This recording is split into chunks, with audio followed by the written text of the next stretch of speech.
Hey everybody, I'm back. This is Saints Fan Reaction. So anyway, I'm going to do a quick top 10 because I know enough people now and have enough favorites. Here we go, top 10. I would say number one on my list is Bodhi. That probably will shock some people. Maybe I'm wrong. Maybe everyone likes Bodhi. But right now, I just love the character of Bodhi. Like he's constantly getting beat up by the cops, but it's like almost like a playful cat and mouse. He never gets a shot in, but they just like, ha, we're gonna beat you up again. Like, and he just is like, he's like one of those people that like is a glutton for punishment. Like, I'm gonna keep going back to my couch. If you guys want to tee off on me, I understand, but I'm gonna go on my couch. So I have to respect that for some reason. I don't know. Bodhi's my number one. I would say number two is Lester.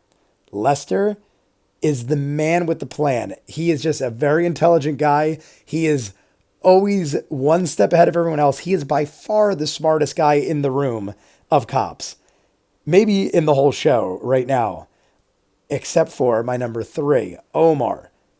Omar, I am really stretching here, but I have a theory that Omar is not like I probably wrong, but I'm going to say it on camera just in case I'm right.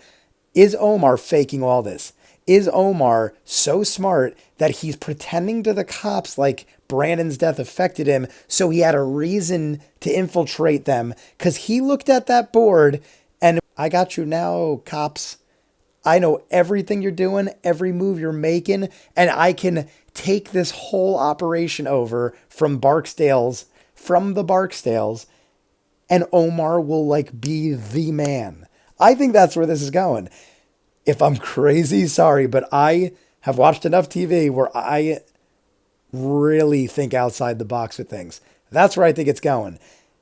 But if I had to bet on it, I don't know if I'd bet on it. But let's say that's where I am. He's my number three. Number four, Wallace. Michael B. Jordan, I really feel for the kid. He's growing on me. He started off like I literally thought he was going to be like a side character, like not famous at the time, blow him over, like gone. He's like a big focus of the story, like majority of this episode. So it's almost making me think he's going to die soon because they're focusing a lot of attention on him and he wants out. And it's making me think he's going to die. But he's a solid number four right now. Number five, I'm going to give it to Mcnulty.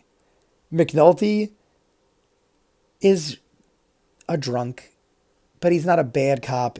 He's better than most cops. That's horrible to say, but a drunken cop is probably better than most of the cops in this show right now. So, being as he's trying to take care of his kid and he's somewhat regretful for the mistakes he's made, I'm going to put him at five. Number six is, I'm going to say D, D'Angelo. I honestly did not like it all in the beginning because I was like, he's always whining like a baby. Like, why'd they kill this guy? Wah, wah, wah. But now I kind of get it. It's like, it's tough to be the son of the king or the nephew of the king. But his character is getting much more fleshed out. I dug his analogies with the chessboard. He's proven to be intelligent. Like what he just did. Basically, that won me over, I think. Now I remember. Him crushing those eggs on the ground made him plummet. Then 5 minutes later, you find out that saved her life and her boyfriend's life, potentially. Maybe they wouldn't have died, but they would have got hurt.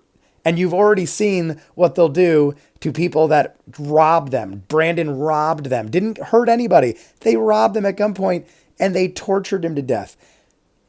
Meanwhile, also, Brandon's not in my top 10, but props to him if he held his tongue and didn't rat out Omar's location. But that's for another whatever. My number 8 would probably be, let's see here. Number 8. I'll give it to Lance Reddick. Lance Reddick is getting a pass as being my number 8, even though he just kind of turned around this episode and sided with them. I love Lance Reddick as an actor. Love him. But in this show, he's being more negative than good, I guess. So Because he sided with them and he's Lance Reddick, he could take the number 8 spot. Number 9 would probably be Greg's. Greg's is only that low because she's not really doing much. They focused on her a couple times in like episode 3 and 4 with her girlfriend and her and Mcnulty's relationship. I'm sure it's just early in the show and she'll get more fleshed out too. But right now she's only number 9 because I don't know enough about her. Similar to Idris Elba, Avon Barksdale, Stinkum, all 3 of them would probably make the list, but they're not around enough for me to justify putting them there. So because of that, Greg's gets number 9. And number 10, I'm going to throw him in there because he actually makes me laugh now every time he's on camera, is Landsman. Landsman is actually beating out Bunk for the number 10. Bunk is like right underneath him. But Bunk is another one that is barely ever in it. Like, I thought Bunk was going to be like the main guy next to McNulty. Greg's, Herc, and Carver, even the other guy who I still don't know the name of. There's the guy that was helping Bubbles. I forgot Bubbles. Where does Bubbles fit into this? All right, Landsman, I'm sorry. Landsman, you get bumped out. I'm throwing Bubbles in at number 10, only because he dropped way down on my ranks, but I still like him. But he dropped way down because he went from getting out of the life and helping the cops to back to drugging and acting like a fool. So I ain't going to drop him completely off the list, but he has plummeted from like my 1 or 2 down to number 10. Landsman will be right down underneath. If Bubbles keeps messing up, Landsman's coming in. And Bunk is right there. Bunk has 1 good episode. He's in there. Avon Barksdale has 1 good episode. He's in there. Idris Elba, Stringer has 1 good episode. Boom. But right now, that's my top 10. So, I talked for a while. I'm going to end it at that. I'm going to split these into 2-parters from now on. It'll make it so much easier for me to edit, save me a lot of stress. I'm getting random copyright bans on some videos, and I write a dispute, and then I get the video back. But I get like a day or 2 where it's on, like, it's blocked, and it's like in dispute. So all the videos are getting up eventually, but I feel like if I split them in 2, I'll be able to make the videos shorter with the intros and the goodbyes and the top 10s and stuff. And I'll also be able to put less content, well, more content, but less content, if that makes sense. Because I'm splitting it into 2. I could technically put 20 minutes, but maybe I'll make each one like 8 minutes instead of 10 minutes so it doesn't raise any flags.